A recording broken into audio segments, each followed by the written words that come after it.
guys, welcome to another Instra Sienna, and today we're going to be going over my jump lesson with Jojo. Now, this lesson was my first Oxer ever, and so it's about a month old, but it is a very nice, neat lesson that I would like to share with you guys. So without further ado, let's get into it. So in this video, Jojo was having one of those days where your horse is just all over the place and spooking at everything. And that is kind of typical Jojo. He has his good days and his bad days, and today he wasn't in his best behavior. So I'm circling him to try and get him towards the wall, but he's just not going over there. And so you'll see in the next clip that I had to kick him because he just wouldn't move. He did not want to go anywhere, and he's spooking at everything. So I had to hit him with my stick, and he kicked out. But luckily I stayed on. It wasn't that big, but he really should not be doing that, and it's a bad habit. Now here again, he is continuing to spook at the wall, and he just is not going to get over it, it seems. He is spooking at everything, and anytime I go into 2-point, he would canter away, even though he wasn't warmed up enough to canter, and he was just not having a very good day. But I mean, look at that beautiful, beautiful leg yield. So amazingly gorgeous. But then it looks like we're about to back into the back arena, and that wouldn't be so great because there are girls in there on little tiny ponies galloping around that I do not want to run into. And so now I've managed to get him on the rail, and he is no longer spooking, just kind of looking around his surroundings, wondering, what am I supposed to be doing? And so I'm just walking around trying to calm him down a bit. He was just a bit riled up from the time I got him out there. We had a lot more footage, but this video will be 2 hours long. So now I'm sending him into trot, but I decided to sit to keep him occupied and then switch to posting. Because when you change things with him, he seems to listen to you more. So now we've changed directions, and we're going to go over the cavalettis. He seems to really enjoy cavalettis, and they keep his mind moving around so that he has stuff to think about rather than what's around him in his surroundings. I still have trouble getting him into that corner. I should have gotten him into it better, but at this point, I was just focusing on keeping his attention.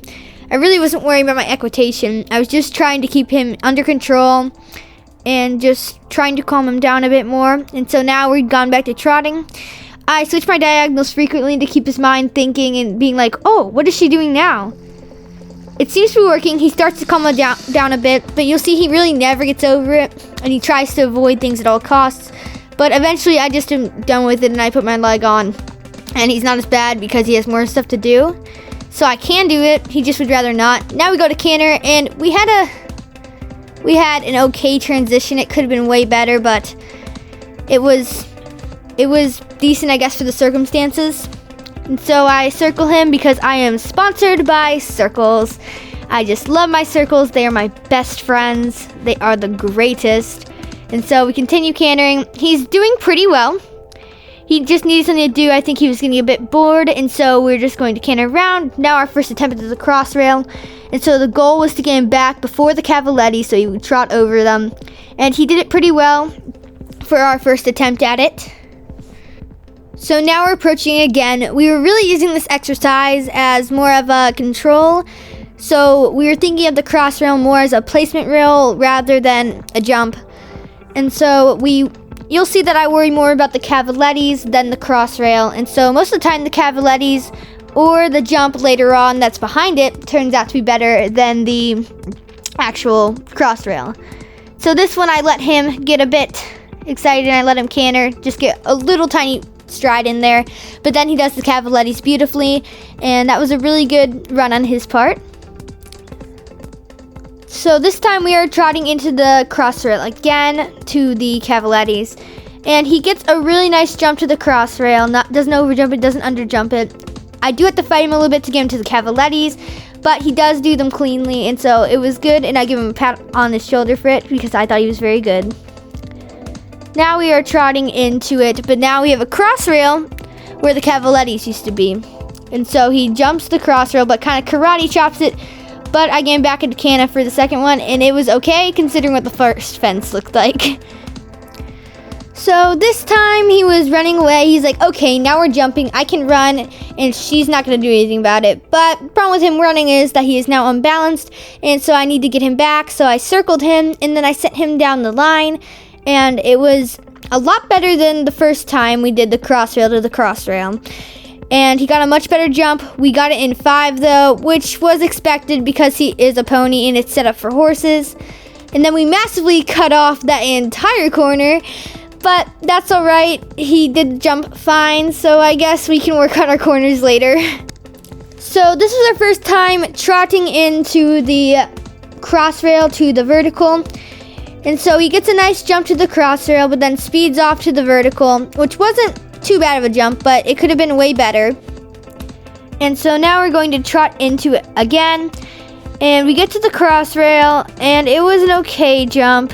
And we get 5 strides to the vertical, which I think was a much better jump than the previous one. Now we're going to canter into the cross rail to the vertical. And so again, with my lovely circles, if circles out there could sponsor me, that would be really lovely because I use them so often and then they're just the best. They've saved my butt multiple times. So now that I got him back a little better, although I'm still letting him scramble a bit, we go over the cross rail. We don't exactly hit that placement rail right, and then he does a lead change in between the jumps. And then the jump didn't result too terribly, but again, it could have been better. And we're going to canter right back into it. He is getting a bit scrambly again, and I'm not doing anything about it. I am just being his passenger. Then he does a lead change right in front of the placement pole, but he gets it back over the cross rail and does a nice jump over the vertical. I bring him back to trot to get everything reorganized again. I like to do this a lot with him because it keeps his brain busy and it gives him something to think about. And so then I send him right back to canter, and he does an awesome canter transition, which was really good for him.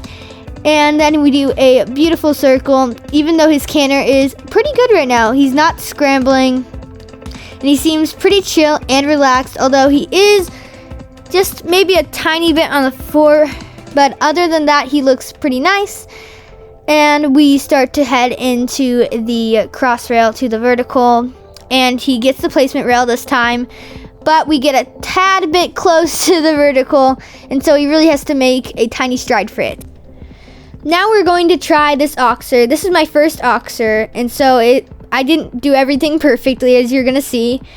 We got the placement rail pretty nicely and jumped that cross rail pretty nice, but then I totally screwed up a stride, and we had to scramble for the Oxer, and we barely made it over. Here we go again at the Oxer, and we get a nice canter transition to it, but I bet you guys can't guess what we do next. If you guessed the circle, you are correct. Brownie points for you guys. And so we continue on with our canter, and I'm just letting him run, and I should be doing half halts, but of course I'm not because I don't know what I'm doing. So we continue on down the line to our Oxer, and he gets the cross rail pretty nice. Then we get to the Oxer, and again we're scrambling for it, and then we rush right back into a trot. So now we do a tiny canter circle to try and get him back, and it looks like it actually did a pretty decent job, but then again I let him run back into canter, and we get our placement roll and the cross rail nice, but then I get unsure, and then he's unsure, and then we run out. Don't do that. That was a bad decision, and I could have gone over it anyways.